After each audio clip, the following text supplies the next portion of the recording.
Good Morning Business, le débat. Oui, parce que voilà la question du jour. Mario Monti, Michel Barnier, est-ce que c'est le même combat? Alors on rappelle quand même Mario Monti, ancien Premier ministre italien qui a quand même retrouvé l'Italie dans une situation compliquée. Est-ce que c'est la même chose pour Michel Barnier? Jean-Marc Daniel, vous êtes de retour. C'est mon cadeau, ce débat, pour vous. Oui, merci. Ça va me permettre de signaler combien Mario Monti a été utile et efficace pour l'Italie et d'espérer qu'on va avoir avec Michel Barnier le même profil et la même capacité à réformer le pays. Alors, en plus, Mario Monti a été commissaire européen au marché intérieur et Michel Barnier aussi. Donc, ils ont ce côté, d'avoir été non seulement des commissaires européens, mais d'avoir été sur les mêmes dossiers, sur des dossiers autour de la concurrence. Alors, en deux mots, je rappelle ce qui se passait en Italie à l'époque. L'Italie est dans une situation, on est en 2011, l'Italie est en situation de déficit excessif et nous sommes en situation de déficit excessif.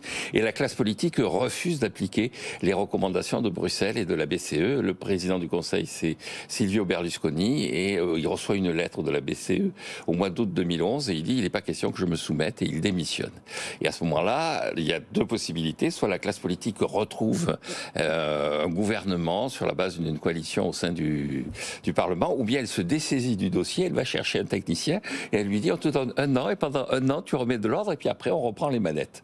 Et donc, l'Italie choisit cette seconde option, et je crois que nous sommes dans cette situation. Notre classe politique refuse d'appliquer les réformes qui doivent être appliquées, et donc elle remet les manettes d'une certaine façon à un technicien qui va être un technicien ayant un profil politique, encore une fois. Et vous êtes sûr que notre économie est dans le même état? Alors, on n'est pas tout à fait dans le même état, mais on est quand même un peu dans une situation politique analogue, en ce sens que nous sommes dépendants de Bruxelles, qui est en train de nous mettre en procédure de déficit excessif, et nous sommes dépendants de l'attitude globale de la BCE vis-à-vis notamment des programmes éventuels de rachat ou de liquidation du portefeuille obligataire. Et si la BCE prend des mesures assez drastiques, ou si la BCE dit écoutez, vous allez voir le MES, le mécanisme européen de stabilité pour financer votre dette, vous allez avoir des problèmes de la même nature que ceux de l'Italie. Je rappelle quand même qu'on a 5,6% de déficit budgétaire. L'Italie de l'époque, c'était 2,7% de déficit budgétaire. Alors, ce qu'il y a d'intéressant, c'est que vous avez deux versions de Monti. Au début, les gens se disent il va faire le sale travail discrètement, et puis vous avez une version où très vite il va prendre une certaine ampleur personnelle. Il fait un discours de politique générale où il dit mes trois maîtres mots, ça va être rigueur, croissance, équité. Il va voir Obama pour montrer que l'Italie est un pays qui, bien qu'affaibli sur le plan économique, continue à être une grande puissance. Et il va prendre trois mesures que je trouve très intéressantes. Allez-y, parce qu'après Nicolas Dose n'est pas d'accord. Il va porter l'âge de départ. Il va porter l'âge de départ à la retraite à 67 ans. Et donc, là, je ne sais pas si Michel Barnier... Il était pour les 65. Oui, si Michel Barnier est prêt à aller jusque-là. La deuxième, il va engager un vaste programme de réforme fiscale avec une mesure exceptionnelle en Italie.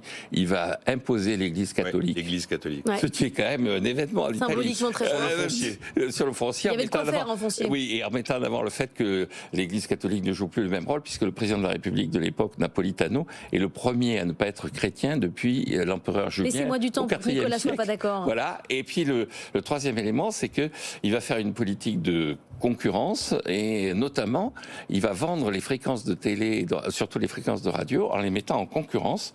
Et il va essayer d'établir de la concurrence, notamment dans un certain nombre de professions. Il va y avoir une grève des taxis à Rome pour protester contre sa politique de concurrence. Donc moi, je pense que Barnier peut être Mario Monti, et que ce serait extrêmement positif pour le pays. Son maître, Nicolas.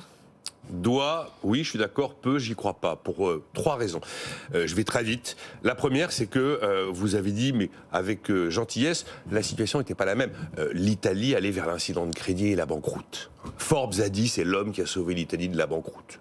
On n'est pas du tout dans cette situation-là. C'est pour ça que quand vous arrivez avec un stress de marché, ah oui, là, vous pouvez envoyer du lourd, de la baisse de dépenses, des hausses d'impôts. Allez, je te mets du 66... Beaucoup nous souhaitent un stress de marché. Je te mets du 66 ans, et même effectivement à la fin du 67 ans. J'allonge la durée de cotisation, j'attaque les régimes spéciaux, je fais une règle d'or anti-déficit inscrite dans la Constitution, j'impose une année blanche. Waouh! Évidemment, il y a le surin des marchés qui est là. Nous, on n'a pas le surin des marchés. Après, je suis surpris que Jean-Marc considère que Michel Barnier est un technicien. Michel Barnier, il fait de la politique depuis toujours, il est gaulliste depuis l'âge de 14 ans. Monti, lui, c'est un universitaire.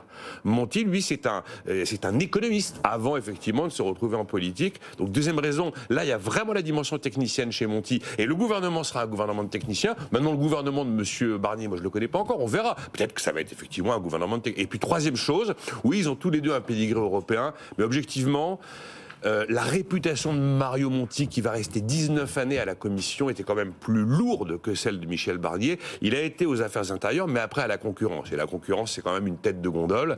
Et d'ailleurs, à l'époque, le mot Super Mario est utilisé avant Mario Draghi, notamment par la presse. On n'est pas assez dans une situation difficile pour faire du Mario Monti. Et je crains que non. Ça peut venir. Je crains que non. Et on craint qu'on ne soit pas dans une situation difficile. Mais j'espère qu'on n'est pas dans une situation aussi difficile. La presse, à l'époque, parle de la confiance aveugle des marchés. Bon, certes, on a perdu 10 points de base sur le 10 ans français, mais pour ces trois raisons, situation de stress réel, technicité pure de Monti et une stature mondiale plus forte, je pense qu'il y a des vraies différences. On en reparlera avec Marc Fiorentino qui sera avec nous à partir de 8h30. Il vous fera face, Jean-Marc. Vous pourrez comme ça ne pas être d'accord. Ne pas être d'accord. Ah, mais je défends Mario Monti. Il doit être Mario Monti. Je défends Mario Monti. D'accord. Allez, vous continuerez. Vous avez bien vu qu'on s'autorise des zones grises avec Jean-Marc. Toujours du côté de Jean-Marc Daniel. Ne cherchez Comment pas. ça 7h20. Ça commence très mal la saison alors. Mais je me protège. Je me protège.